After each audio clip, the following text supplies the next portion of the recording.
Good morning दोस्तों। आज हम 8 अगस्त की पीडीएफ लेके आए हैं।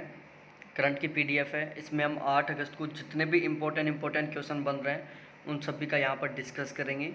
तो यदि आप चैनल के ऊपर नए हो तो प्लीज़ सबसे पहले एक बार चैनल को सब्सक्राइब करो, बेल आइकन को दबाओ और मॉर्निंग का अपना पढ़ाई का शेड्यूल स्टार्ट करके और पूरे दिन की बिल्कुल शानदार तरीके से अपनी पढ़ाई स्टार्ट करें। ठीक है, तो आज हम क्वेश्चन नंबर 8 अगस्त का 1 से स्टार्ट करने जा रहे हैं। ध्यान रखना, करंट आजकल बहुत महत्वपूर्ण हो गया है। हर एग्जाम में करंट का जो पार्ट है वो धीरे दिन पर दिन बढ़ता ही जा रहा है। ठीक है, तो आज हम क्वेश्चन नंबर फर्स्ट से स्टार्ट करते हैं। केंद्रीय कृषि मंत्री नरेंद्र सिंह तोमर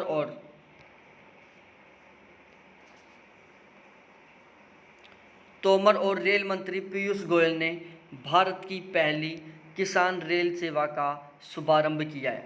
यह किन दो राज्यों के बीच चलेगी? महाराष्ट्र या बिहार या नन ऑफ दीज। ये आपके पास टोटल 4 ऑप्शन है, यहाँ से आपको बताना है। तो ध्यान रखो, जो किसान रेल सेवा है जिसको हम किसान रेल बोलते हैं, तो किसान रेल सेवा महाराष्ट्र और बिहार इन 2 राज्यों के बीच में चलेगी। कहाँ पर चलेगी? महाराष्ट्र और बिहार इन 2 राज्यों के बीच में चलेगी। देखो, इसका हम सॉल्यूशन पढ़ लेते हैं। भारतीय रेलवे ने पहली किसान रेल को महाराष्ट्र के देवलाली रेलवे स्टेशन से बिहार के दानापुर रेलवे स्टेशन के बीच चलाने का फैसला लिया है। कौन कौन से 2 स्टेशनों के बीच? देवलाली रेलवे स्टेशन और Danapur railway station. Danapur railway station Bihar में है, देवलाली रेलवे स्टेशन महाराष्ट्र में। उसके बाद पहली किसान रेल 7 अगस्त को चलेगी। दोनों स्टेशनों के बीच 1519 किलोमीटर का सफ़र 32 घंटों में तय किया जाएगा। दोनों स्टेशनों के बीच, देवलाली और दानापुर रेलवे स्टेशनों के बीच 1519 किलोमीटर की जो दूरी है वो 32 घंटों में तय किया जाएगा। साल के यूनियन बजट में केंद्रीय वित्त मंत्री निर्मला सीतारमण ने किसान रेल चलाने की घोषणा की थी। ये किसान है, किसान रेल चलाने की घोषणा की थी। किसने की थी? निर्मला सीतारमण ने, जो क्या थी? केंद्रीय वित्त मंत्री थी। इस रेल का उपयोग अनाज, फल, सब्जियां को लाने व ले जाने के लिए किया जाएगा। ठीक है, उसके बाद आगे बात करते हैं। 16 अप्रैल 1853 को पहली ट्रेन मुंबई के बोरीबंदर स्टेशन से लेकर ठाणे तक 34 किलोमीटर लंबी दूरी तय की थी। कि जो भारत की पहली रेल थी वो 16 अप्रैल 1853 को चली थी, जो मुंबई के बोरीबंदर स्टेशन से लेकर ठाणे तक चली थी, जिसने टोटल 34 किलोमीटर लंबी डिस्टेंस तय की थी। गवर्नर जनरल लॉर्ड हॉर्डिंग ने भारत में रेल व्यवस्था के निर्माण का प्रस्ताव रखा था। किसने रखा था? लॉर्ड हॉर्डिंग ने भारत में रेल व्यवस्था के निर्माण का प्रस्ताव रखा था। 1843 में लॉर्ड डलहौजी ने भारत में रेल चलाने की संभावना तलाशने का कार्य शुरू किया था। 1849 में ग्रेट इंडियन पेनिनसुलर कंपनी कानून पारित हुआ। 1849 में ग्रेट इंडियन पेनिनसुलर कंपनी कानून पारित हुआ और भारत में रेलवे की स्थापना का मार्ग प्रशस्त हुआ। तो भारत में रेलवे की स्थापना का मार्ग प्रशस्त कौन से कानून से हुआ था? ग्रेट इंडियन पेनिनसुलर कंपनी कानून, जो कि 1849 में आया था, के द्वारा भारत में रेलवे की स्थापना का मार्ग प्रशस्त हुआ था। भारतीय रेलवे एशिया का दूसरा सबसे बड़ा नेटवर्क है तथा अमेरिका के बाद विश्व का दूसरा सबसे बड़ा नेटवर्क है। सॉरी, यहाँ पर मैंने गलत बोल दिया। भारतीय रेलवे एशिया का सबसे बड़ा, यहाँ पर सबसे बड़ा है, दोबारा पढ़ रहा हूँ। भारतीय रेलवे एशिया का सबसे बड़ा रेल नेटवर्क है तथा अमेरिका के बाद विश्व का दूसरा सबसे बड़ा नेटवर्क है। ठीक है, भारतीय रेलवे का राष्ट्रीयकरण कब किया गया था? 1955 में किया गया था। इसका ऑफिस कहाँ पर है? न्यू दिल्ली में। और वर्तमान में टोटल 17 रेलवे मंडल है। ठीक है, ये आपको सारी बातें ध्यान में रखनी है। उसके बाद हमारा अगला क्वेश्चन है,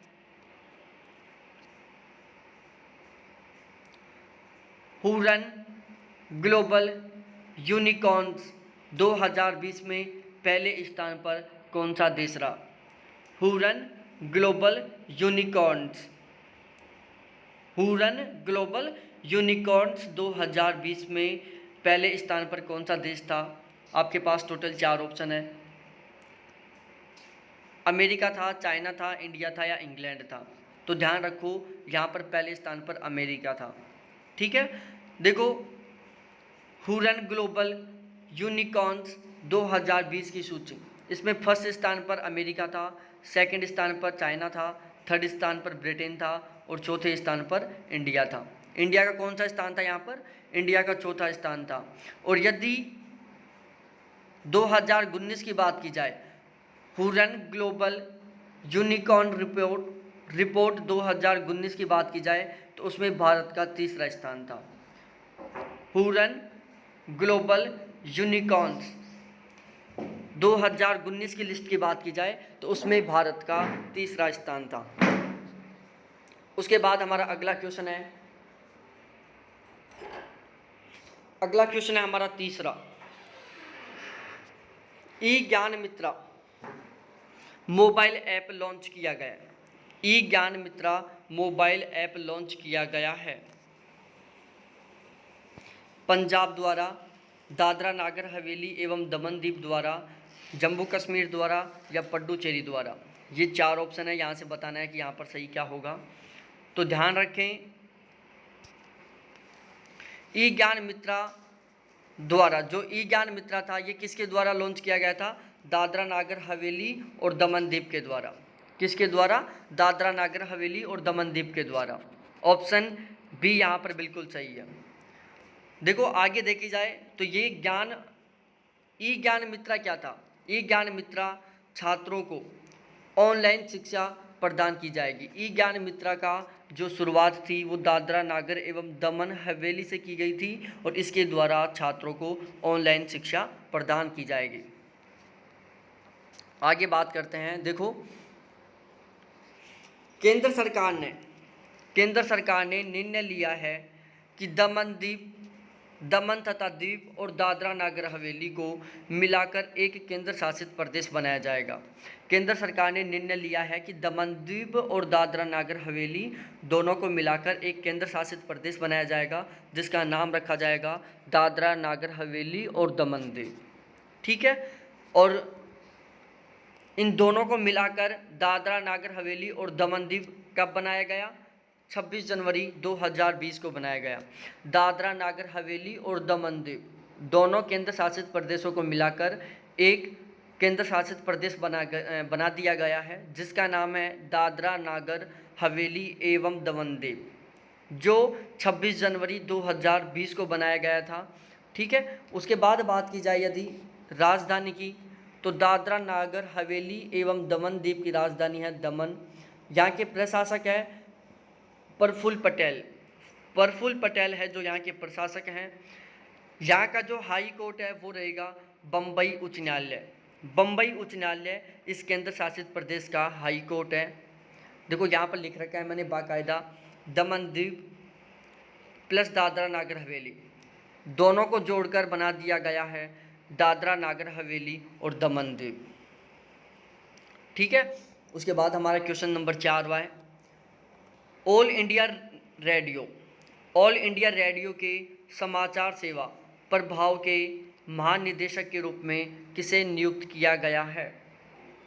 जयदीप भटनागर को, ईरा जोशी को, पीसी कंडपाल को या नन ऑफ दीज? आपको बताना है कि जो ऑल इंडिया रेडियो था, इसके ऑल इंडिया रेडियो के समाचार सेवा प्रभाग के महानिदेशक किसे नियुक्त किया गया? तो ध्यान रखो, इसका जो महानिदेशक है वो नियुक्त किए गए हैं जयदीप भटनागर। किसको? जयदीप भटनागर को। ये आपको ध्यान में रखना है। देखो हम थोड़ा पढ़ लेते हैं इसके बारे में। जयदीप भटनागर ने ईरा जोशी का स्थान लिया है। ठीक है, इसके पहले ऑल इंडिया रेडियो के पहले महानिदेशक कौन थे? ईरा जोशी थे, जिनका स्थान जयदीप भटनागर ने ले लिया। ठीक है, आगे हम पढ़ते हैं। ऑल इंडिया रेडियो की स्थापना कब हुई थी? इसकी स्थापना हुई थी 23 जुलाई 1927 में। ठीक है, 23 जुलाई 1927 में इसकी स्थापना हुई, जिसके आधार पर 23 जुलाई को नेशनल ब्रॉडकास्टिंग डे मनाया जाता है, जिसको हिंदी में बोलते हैं भारतीय प्रसारण दिवस। भारतीय प्रसारण दिवस या नेशनल ब्रॉडकास्टिंग डे कब मनाया जाता है? 23 जुलाई को मनाया जाता है। और ऑल इंडिया रेडियो का ऑफिस कहाँ पर है? तो इसका ऑफिस है न्यू दिल्ली में। उसके बाद कुछ इम्पोर्टेंट पॉइंट्स हैं जिनको हम पढ़ लेते हैं। देखो, मध्य प्रदेश के रीवा जिले में मोदी जी ने सोलर प्लांट का उद्घाटन किया था। मध्य प्रदेश के रीवा जिले में मोदी जी ने सोलर प्लांट का उद्घाटन किया। उसके बाद पढ़ें मिजोरम के बारे में। मिजोरम के फर्स्ट मेगा फूड पार्क का उद्घाटन खाद्य प्रसंस्करण उद्योग मंत्री हरसिमरत कौर बादल जी ने किया था। ठीक है, ये आपको ध्यान में रखना है कि मिजोरम के फर्स्ट मेगा फूड पार्क का उद्घाटन खाद्य प्रसंस्करण उद्योग मंत्री हरसिमरत कौर बादल जी ने किया था। ठीक है, उसके बाद हम बात करते हैं भारत के नए नियंत्रक और महालेखा परीक्षक, जिसको हम CAG बोलते हैं, वो गिरीश चंद्र मुर्मू को नियुक्त किया गया है। ध्यान रखना, भारत के नए नियंत्रक और महालेखा परीक्षक CAG कौन है? गिरीश चंद्र मुर्मू है। CAG का फुल फॉर्म क्या होता है? CAG का फुल फॉर्म आपको ध्यान में रखना है, कंट्रोलर एंड ऑडिटर जनरल। ठीक है, ऑफ इंडिया। CAG का फुल फॉर्म होता है controller and auditor general of India. ये आपको ये भी ध्यान में रखना है। उसके बाद देखते हैं भारतीय संविधान के अध्याय 5 द्वारा स्थापित एक प्राधिकारी है। जो CAG है वो भारतीय संविधान के अध्याय 5 द्वारा स्थापित एक प्राधिकारी होता है। CAG की नियुक्ति राष्ट्रपति द्वारा की जाती है। जो CAG होता है इसकी नियुक्ति कौन करता है? राष्ट्रपति करता है। उसके बाद अगली बात है, क्वेश्चन नंबर 6 है, WTF स्पोर्ट्स ने किसे अपना ब्रांड एम्बेसडर चुना है? WTF स्पोर्ट्स ने किसे अपना ब्रांड एम्बेसडर बनाया है? तो वो है हरमनप्रीत कौर और सुरेश रैना। सुरेश रैना एक भारतीय पुरुष क्रिकेटर हैं और हरमनप्रीत कौर हैं जो एक भारतीय महिला क्रिकेटर हैं। ठीक है, हाल ही में अवनींद्रनाथ टैगोर की 150वीं जयंती मनाई गई है। हाल ही में अवनींद्रनाथ टैगोर की 150वीं जयंती मनाई गई है, जो कि रविंद्रनाथ टैगोर के नेफ्यू थे। कौन थे ये? रविंद्रनाथ टैगोर के नेफ्यू थे। रक्षा प्रौद्योगिकी उन्नत संस्थान पुणे ने स्मार्ट इंडिया हैकाथॉन 2020 में प्रथम पुरस्कार जीता है। रक्षा प्रौद्योगिकी उन्नत संस्थान पुणे ने स्मार्ट इंडिया एक हैकाथॉन, यहाँ पर क्या है? हैकाथॉन है। हैकाथॉन 2020 में प्रथम पुरस्कार जीता है। आगे देखते हैं, राजेश कुमार को मणिपुर राज्य का मुख्य सचिव नियुक्त किया गया है। आगे बात करते हैं, बेंगलोर में देश का पहला ICMR स्वीकृत मोबाइल RT-PCR कोविड प्रयोगशाला का उद्घाटन किया गया है। ठीक है, बेंगलोर में देश का पहला ICMR स्वीकृत मोबाइल RT-PCR कोविड प्रयोगशाला का उद्घाटन किया गया है। हरियाणा सरकार ने एक विशिष्ट परिवार पहचान पत्र शुरू किया है। हरियाणा सरकार ने एक विशिष्ट परिवार पहचान पत्र शुरू किया है। देखो, हरियाणा के बारे में कुछ बातें जान लेते हैं। हरियाणा ने हाल ही में क्या किया है? हरियाणा ने हाल ही में workers management system portal, Haryana ने हाल ही में वर्कर्स मैनेजमेंट सिस्टम पोर्टल जारी किया है। हेल्प मी मोबाइल ऐप जारी किया है। कौन सा? Help me mobile app. Ayush assistant 1000 और आयुष कोच 22, ये दोनों भी हरियाणा से ही संबंधित हैं। आयुष असिस्टेंट 1000 और आयुष कोच 22, ये दोनों के दोनों हरियाणा से संबंधित हैं। DIAT ने स्मार्ट इंडिया हैकाथॉन 2020 में प्रथम पुरस्कार जीता है। DIAT ने स्मार्ट इंडिया हैकाथॉन 2020 में प्रथम पुरस्कार जीता है। भारतीय रेलवे ने OHE निगरानी ऐप लॉन्च किया है, रेलवे संबंधित समस्याओं को दूर करने के लिए। कि भारतीय रेलवे ने OHE निगरानी ऐप लॉन्च किया है, किसके लिए किया है? रेलवे संबंधित समस्याओं को दूर करने के लिए। हाल ही में चीन में एक नए वायरस टिक SFTS का पता चला है।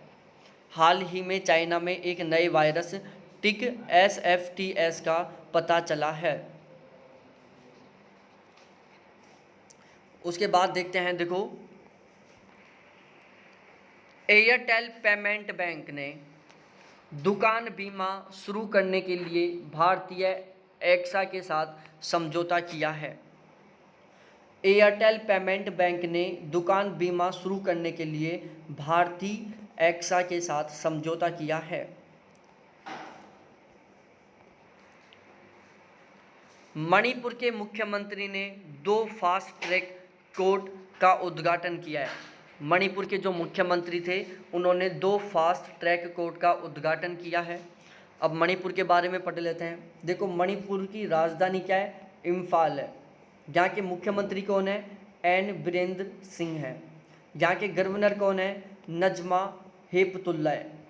नजमा हेपतुल्ला मणिपुर के गवर्नर हैं। यहाँ के मुख्यमंत्री एन बीरेन सिंह है और मणिपुर की राजधानी इम्फाल है। उसके बाद देखा जाए, जो मणिपुर के मूल निवासी होते हैं उन्हें मेइती जनजाति के लोग होते हैं। मणिपुर के मूल निवासी हैं जो मेइती जनजाति के लोग हैं। कौन सी जनजाति के? मेइती जनजाति के लोग हैं। इम्फाल नदी यहाँ की प्रमुख नदी है। इम्फाल नदी है जो मणिपुर की प्रमुख नदी है। सर्ली एंड ग्रो का अब भी हाल ही में निधन हुआ है, जो एक उपन्यासकार थे। सर्ली एंड ग्रो का निधन हुआ है, जो एक उपन्यासकार थे। यूपीएससी का नया अध्यक्ष प्रदीप कुमार जोशी या प्रदीप जोशी को बनाया गया है और इनका जो कार्यकाल है वो 12 मई 2021 तक रहेगा। कब तक रहेगा? 12 मई 2021 तक इनका कार्यकाल रहेगा। प्रदीप कुमार जोशी को अरविंद सक्सेना की जगह दी गई है। प्रदीप कुमार जोशी थे, जो प्रदीप कुमार जोशी है जिन्हें यूपीएससी का अध्यक्ष बनाया गया है, ये अरविंद सक्सेना की जगह पर हैं। ठीक है। उसके बाद देखी जाए, हम कुछ इम्पोर्टेंट डे की बात करते हैं। कुछ इम्पोर्टेंट डे हैं, इनको हमें रेगुलर साथ साथ पढ़ना चाहिए क्योंकि इनमें हम कंफ्यूज होते रहते हैं। तो सबसे पहले इम्पोर्टेंट डे में बात करें, national handloom day. National handloom day भारतीय हथकरघा दिवस 7 अगस्त को मनाया जाता है। इसकी शुरुआत 2015 में नरेंद्र मोदी जी के द्वारा की गई थी।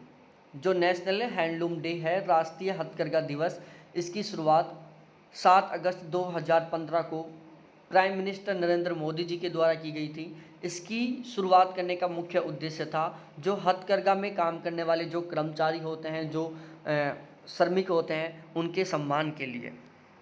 1 से 7 अगस्त के बीच में विश्व स्तनपान सप्ताह मनाया जाता है। 1 से 7 अगस्त तक विश्व स्तनपान सप्ताह मनाया जाता है। 1 अगस्त को मुस्लिम महिला अधिकार दिवस मनाया जाता है। 3 अगस्त को विश्व संस्कृत दिवस मनाया जाता है। 9 अगस्त को विश्व आदिवासी दिवस मनाया जाता है। 15 अगस्त को स्वतंत्रता दिवस मनाया जाता है। 20 अगस्त को सद्भावना दिवस मनाया जाता है। 29 अगस्त को राष्ट्रीय खेल दिवस मनाया जाता है। 29 जुलाई को ग्लोबल टाइगर डे मनाया जाता है और 6 अगस्त को विश्व हिरोशिमा दिवस मनाया जाता है। इनको आप 2-4 बार रिपीट कर लेना, बिल्कुल अच्छी तरीके से याद हो जाएंगे। देखो बिल्कुल सही ढंग से समझाने की कोशिश की है मैंने, बहुत सिंपल लैंग्वेज का यूज किया है। तो आप एक बार इसको देख लियो तो एक बार दोबारा से वीडियो की स्पीड तेज़ करके एक बार दोबारा से आप सुन लो, जिससे आपका रिवीजन हो जाएगा। साथ ही साथ आप यदि इन सभी क्वेश्चंस की मेरी रेगुलर पीडीएफ की, मंथली पीडीएफ की, एग्ज़ाम टारगेट पीडीएफ, इन तीनों पीडीएफों को लेना चाहते हो बिल्कुल इसी तरीके से जिस तरीके से मैं पढ़ा रहा हूँ, तो आप मेरा टेलीग्राम ग्रुप है t.me/today current by अजय, इस पर मेरे को फॉलो कर सकते हो, जहाँ पर मैं रेगुलर करंट के क्वेश्चन अपलोड करता रहता हूँ। ठीक है, तो थैंक्स देखने के लिए सभी को। फिर मिलते हैं हम नेक्स्ट डे की नेक्स्ट क्लास में। बाय। और ध्यान रखो, आपका आज का दिन है जो आपके फ्यूचर की बहुत सारा दिन फिक्स करेगा। आपको ध्यान में रखना है, आपकी जो हर एक सुबह वो आपका फ्यूचर है। ठीक है, तो थैंक्स देखने के लिए। फिर मिलते हैं हम नेक्स्ट वीडियो के साथ। बाय।